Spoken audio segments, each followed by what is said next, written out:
Welcome back to another session of Dr. B's Spot, Love and Life, the podcast where we talk about all things love, life, and spirituality.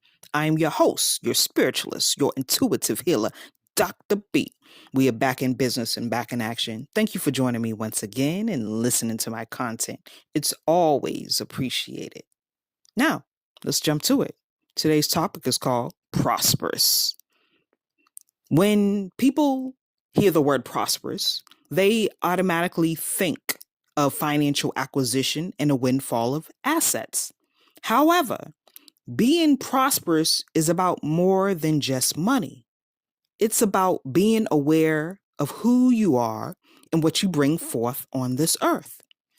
It's about providing, protecting, and executing your personal self directed obligations that'll catapult you to the next level. There are a variety of emotions and feelings within your prosperity level, and how you choose to deal with them determines your outcome of being truly prosperous. I'm going to tell you my version of emotions and feelings mixed with a twist of scientific study of Eckman's research. First, let's talk about happiness. If you don't have happiness from within, it doesn't manifest well on the outside. Energy can be felt and not seen, and vice versa.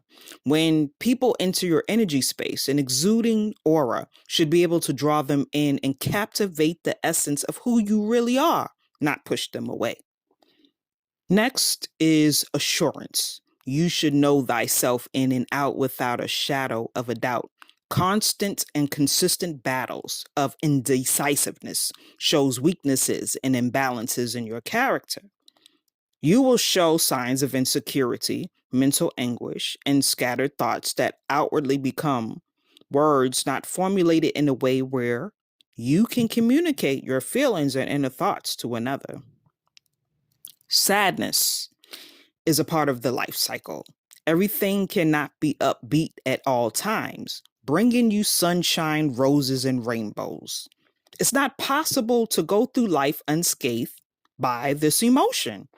It's about taking in and processing those feelings that make you withdraw, cry, lash out, become quiet, or deal with depression. But what's your end game to end the cycle of sadness when it shows up? You need to nip it in the bud as soon as possible. You personally have to work through sadness, dissect it, and compartmentalize areas that could learn, that you could learn from, and then see you throw away or basically discard the rest.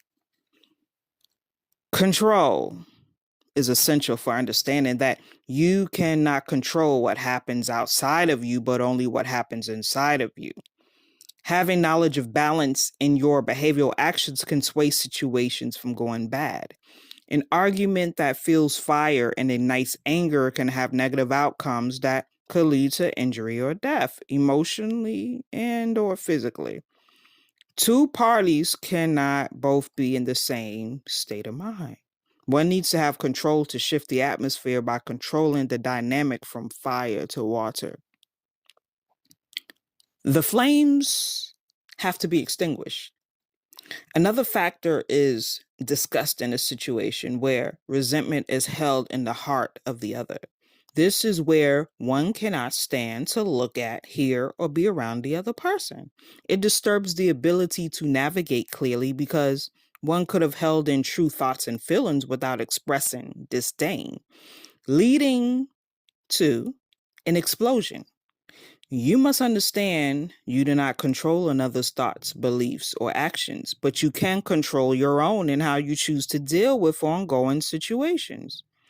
You either accept the change you cannot control, or you will be tormented by thoughts that put you in a detrimental situation. Mistakes, whether intentional or unintentional, have to be forgiven to move forward. I didn't say they have to be forgotten. Some folks want you to erase all thoughts and emotions about what they have done, but it's too much for a human to do so. Forgiveness comes from time. So, ignoring and pretending to erase only causes you more pain because you haven't dealt with the root of the issue. You haven't healed the situation because you haven't healed yourself.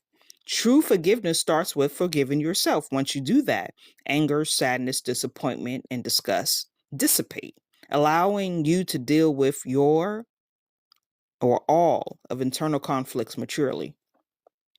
Starting anew can be daunting because of the comfortability level that leaves one complacent but not elevating. It can hinder progression and hold you back from a greater calling. Sometimes starting anew isn't about individual priorities, but about coming together with those who will help navigate your fears and push your dreams beyond imagination. Selfishness and ego can stall your path to a better you. Many people's greatest accomplishments had to merge with another to reach higher heights. Reflecting on this journey can open an awareness like no other.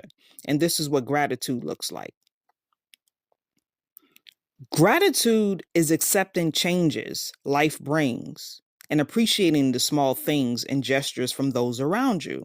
Real love is when someone calls just to check on you, not to take from your energy. It's when someone shows up because they want to be around you, not because they have to. When someone goes out of their way to make your life lighter, that's something to be grateful for. No one has to do anything for you. Remember to appreciate those who are truly there for you. Spirituality is recognizing the blessings of life every day. Being able to move, talk, walk, and have your mental faculties intact is a gift. Life is precious, rich, and valued. You have value that you bring to everyone you encounter. Give thanks in the natural as well as in the spiritual. Prayer and meditation are keys to lifelong prosperity. Practice makes perfect, and with continued practice, you strive for perfection, consistently improving who you are. These are all the things mixed in a pot that make you prosperous and bring prosperity in your life. Don't forget that your stagnancy at times is from early beginnings and learned behavioral patterns. Go back to move forward by looking deep into the core areas I've spoken about and transition not only your mind, but your heart and spirit. Thank you for tuning in to Dr. B's Spot. I hope this message has reached you in the positivity. I'll catch you on the next episode. Be blessed with less stress. Much love, Dr. B, and I'm out.